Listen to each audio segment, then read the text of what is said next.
the representative of China for his statement. I now invite the representative of Indonesia to take the floor. Thank you very much, Mr. President. Excellency, dear colleagues, we also would like to thank Niger for organizing this important debate, as well as we also like to thank all the briefers for their comprehensive and eye-opening presentation. As Indonesia has underscored repeatedly, children are not soldiers, they are our future. Therefore, their rights must be ensured to enable them to become our future agents of peace. Access to quality education is a right for children that gives them the foundation to contribute to peace and security. However, observations today show that conflict is obstructing children's right to education. Schools, which have been traditionally safe places, are targeted. In 2019, almost 500 schools were under attack. Children are also often attacked while on their way to or from schools. Teachers, educators have also been targeted, as mentioned by Ms. Virginia Gamba and Ms. Henrietta. Thus, Indonesia remains deeply concerned over the resulting alarming number of children denied access to quality education and also increasing attacks on schools, including in the Sahel region. The President's statement, which was adopted today, clearly demonstrated our solid and firm support for the protection of children and schools. We thank Niger and Belgium for initiating the statement. Mr. President, against that backdrop, allow me to highlight 3 pertinent points on this matter. First, strengthening national capacities on child protection. National governments have the primary role to protect all children and provide their educational needs. By strengthening national capacities, increasing education budget, facilities, governments would be able to develop specific provisions that protect children's rights, specifically their right to education. National legislation and legal framework would be geared toward the protection of children and their education. Child protection should also ensure that there are no discrimination in education. Girls should have the same right as boys in education, as well as in any walks of life. Indonesia is committed to ensuring accessibility of education in all levels and for all students.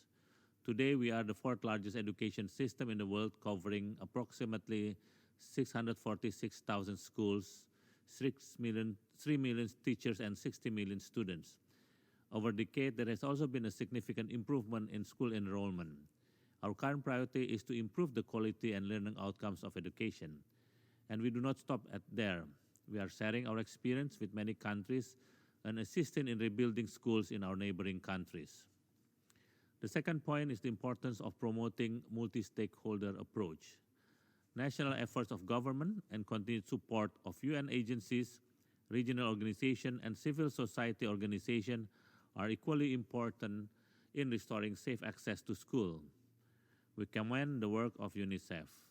We also commend the support of peacekeeping missions that continuously work hand in hand to rehabilitate, repair, and replace schools that have been subject to attacks. They also need to find innovative ways to provide education in conflict areas. Indonesian peacekeepers have contributed to promoting education through teaching activities and educational videos and books. Our peacekeepers in UNIFIL, as well as in many UN missions, have also engaged with children through civil-military cooperation and the use of smart cards as a tool for mobile learning. As we discuss this important issue, it becomes more pertinent to once again promote community engagement and training for peacekeepers related to the issue of child protection. The third point is protecting schools has been a dire challenge in armed conflict. It is even worse during COVID-19 pandemic.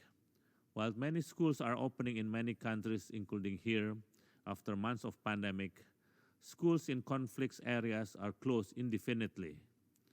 For them, education becomes a luxury and less a priority due to economic difficulties and security concern as a side effect of the pandemic.